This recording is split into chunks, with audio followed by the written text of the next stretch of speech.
Welcome everyone to day 3 of our symposium. We're delighted to be able to do this for 3 days.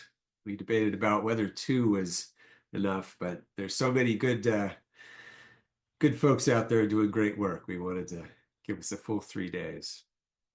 Today we're looking at the spirit of biodynamics. And on the first day, I talked a little bit about what spirit was, or how at least I saw spirit. And yesterday, we talked a little bit about the soul of biodynamics and this inner landscape of the biodynamic practitioner. And I wanted to just share an idea that Dennis shared with me at some point that was very helpful. And he talked about the soul as kind of the interface between that spiritual self and the physical self. And I think at that point, he described it as, in some ways, a bit of an irritation because that higher self, that spiritual self, can't directly interface with the physical world. And that's true of the greater scope as well. There needs to be some interface there. And I've always really appreciated that picture and held it as one that allowed me to understand the development of the soul in this context is kind of a one-time thing. It's this incarnation where that higher self, the permanent eternal being, is finding a way to experience this physical reality and learn those lessons and help it move forward.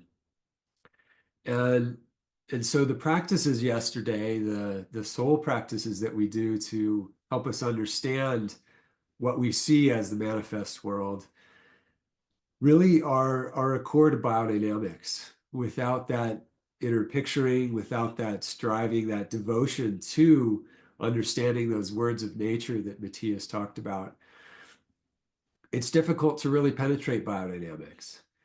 And and so today, as we start to expand into this spiritual realm of biodynamics, Alex Tuchman from Spikenard Farm will be sharing with us a bit how his spiritual practice with the bees helps him learn some of those words of nature and the research that he's done with that in order to help support the bees.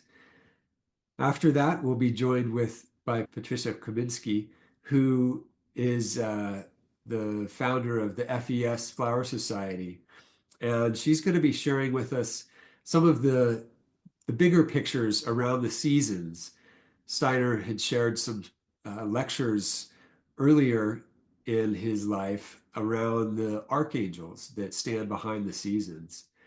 And the thing that's helped me to really kind of understand this idea of the angelic world is to think about these qualities of beingness. And when we think of those qualities of beingness and we give them names, it's a way for us to talk about things that are beyond our experience in the daily life.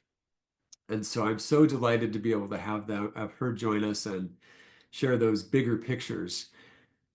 And then in a little bit of a mix-up, we're going to have our panel after that. Patricia's going to be with us for 2 sessions because her subject is so big. We want to give adequate time to really dive in deep as these seasonal rhythms really affect not only our biodynamic work, but our lives, our earthly rhythms here.